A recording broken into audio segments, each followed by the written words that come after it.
இந்திய அனைத்து ஆடைகளின் நல அமைப்பு சார்பாக கோவை மாவட்ட பெண் தையல் தொழிலாளர்களுக்கென பிரத்யேக அலுவலக திறப்பு விழா உக்கடம் தாஜ் டவர் வளாகத்தில் நடைபெற்றது.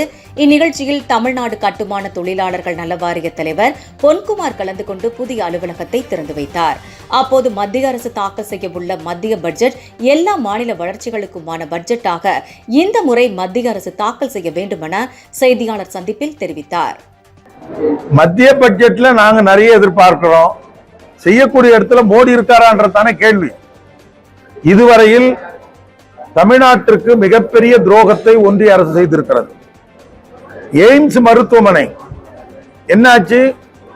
அறிவித்த இதே அறிவிப்பு அதே அறிவித்த காலத்தில் பிற மாநிலங்களில் இன்றைக்கு எய்ம்ஸ் மருத்துவமனை கட்டப்பட்டு கல்லூரி நடக்குது.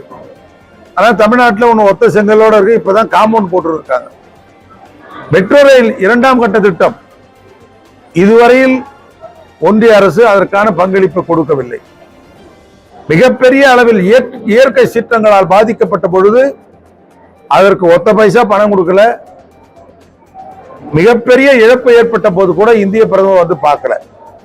நாடாளுமன்ற தேர்தலில் 40 முறை தமிழ்நாட்டுக்கு வந்து போயிட்டார். ஆகவே மத்திய பட்ஜெட் ஒரு ஒன்றிய அரசு என்பது எப்படி இருக்கணும்? தேர்தல் களம் வரையில் தான் அரசியல் இருக்கணும். முதலமைச்சர் 2021 ஆட்சி பொறுப்பை ஏற்ற போது என்ன சொன்னாரு? வாக்களித்தவர்களுக்கும் வாக்களிக்காதவர்களுக்கும் நான் முதலமைச்சர், எல்லாருக்குமான திட்டங்களை போடுவோம். அப்போ ஒன்றிய அரசும் எல்லா மாநிலங்களையும் சமமாக கருத வேண்டும்.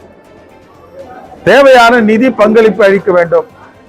ஜிஎஸ்டி என்கிற ஒரு மிகப்பெரிய சுரண்டல் முறை மூலம் தமிழ்நாட்டுடைய மக்களுடைய வரிப்பணங்கள் இன்றைக்கு ஊபி, உத்தரப்பிரதேசம், பீகார் போன்ற மாநிலங்களுக்கு கொண்டு சேர்க்கப்படுகிறது.